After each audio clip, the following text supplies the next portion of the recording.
গণমাধ্যমের ভাইরা বেশিরভাগ আপনার এখন পর্যন্ত পতিত সরকারের সাপোর্টার। ইলেকশনটা আপনার 1972 ইলেকশনের সংবিধানের আন্ডারে হবে এবং 1972 কনস্টিটিউশনে কিন্তু গণভোট নাই। তো সুতরাং যে জিতবে, আরেকটা কথা যেটা এখানে আলোচনা হয়নি সেটা হলো গণমাধ্যমের ভূমিকা। আমরা জানি যে আমাদের গণমাধ্যম বেশিরভাগ, কিছু মনে করেন না, গণমাধ্যমের ভাইরা বেশিরভাগ আপনার এখন পর্যন্ত পতিত সরকারের সাপোর্টার এবং তাদের রিপোর্টিং গুলি সবসময় বায়াস। এবং এই গণমাধ্যমের ভূমিকা অত্যন্ত গুরুত্বপূর্ণ, বিশেষত যখন এক্সিট পোল তারা রিপোর্ট করবে। এক্সিট পোল রিপোর্টিং এর উপরে আপনার ইলেকশন রেজাল্ট নির্ভর করবে। এখানে আপনার গণমাধ্যমের ভূমিকা অত্যন্ত জরুরি এবং নিউট্রাল হওয়া জরুরি। আমি আশা করি দেশের স্বার্থে, বৃহত্তর স্বার্থের জন্য আমাদের এটা করা দরকার। আমাদের গণমাধ্যম ভাইদের প্রতি এটা আমার ব্যক্তিগত একটা আবেদন রইল যে আপনারা দেশকে একটা আলোকিত পথ দেখানোর জন্য ভূমিকা রাখবেন। তারপরে যেটা আমি বলতে চাচ্ছি সেটা হলো হা না ভোট। হা না ভোট কিন্তু অত্যন্ত চ্যালেঞ্জিং। এখানে একজন বক্তা বলেছেন যে উপজেলায় তো 3টা ভোট একসঙ্গে লোকে দেয়, কিন্তু একটা ব্যালটে দেয়, 2টা ব্যালটে দেয় না। এখানে 2টা ব্যালট এবং 2টা বুথ করার চেষ্টা করা হয়েছিল। এখানে ভোটার আপনার কনফিউজ হবে, সে বিষয়ে কোনো সন্দেহ নাই। আর দ্বিতীয়ত হায়না ভোটের যে অধ্যাদেশটা দিয়েছে সেটা পরে আমার পক্ষে বোঝা কষ্ট হয়েছে। সেটা আপনার সাধারণ যারা আমাদের দেশের বেশিরভাগ লোক, আমরা বলি অবশ্য যে লিটারেসি রেট অমুক 90%, কিন্তু নাম সাইন করাটাই কিন্তু লিটারেসি জাজ করার মাপকাঠি নয়। ইউনেস্কোর মাপকাঠি হলো যে আপনি একটা সেন্টেন্স বা প্যারাগ্রাফ পড়ে সেটার অর্থ বুঝতে পারবেন, সেটা হলো লিটারেসি রেট, লিটারেসি বা সাক্ষরতার প্রমাণ।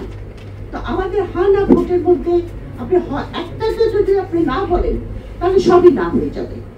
যখন এখানে একটা আছে যে নারীদের আসল সংখ্যা বৃদ্ধি করা হবে, তো কেমন করে করবে, কি করে করবে তা তো কিছু বলেনি।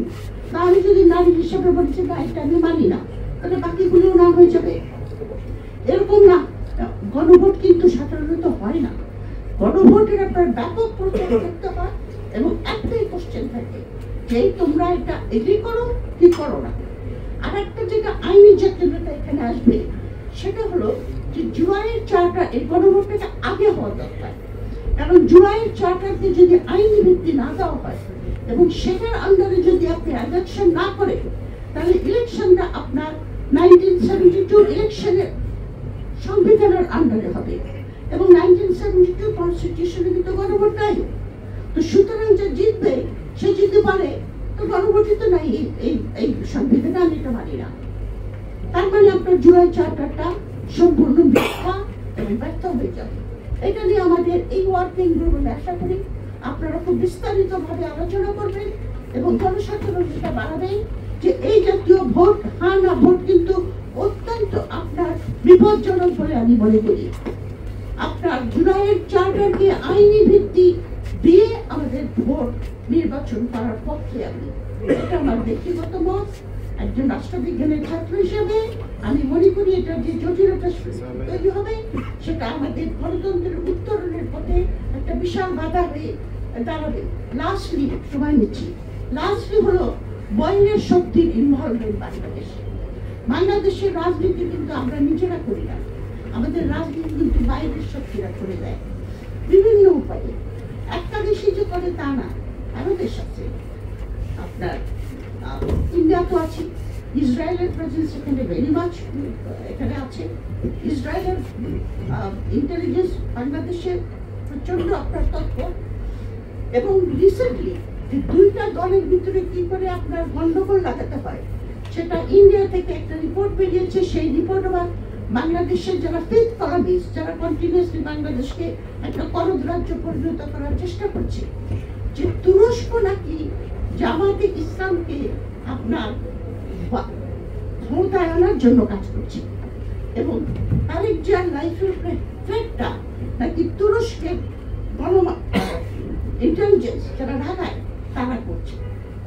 এটা হলো বিএনপি এবং জামাতের মধ্যে অলরেডি আপনার নানা রকম ইস্যুতে তারা মুখোমুখি দাঁড়িয়ে গেছে।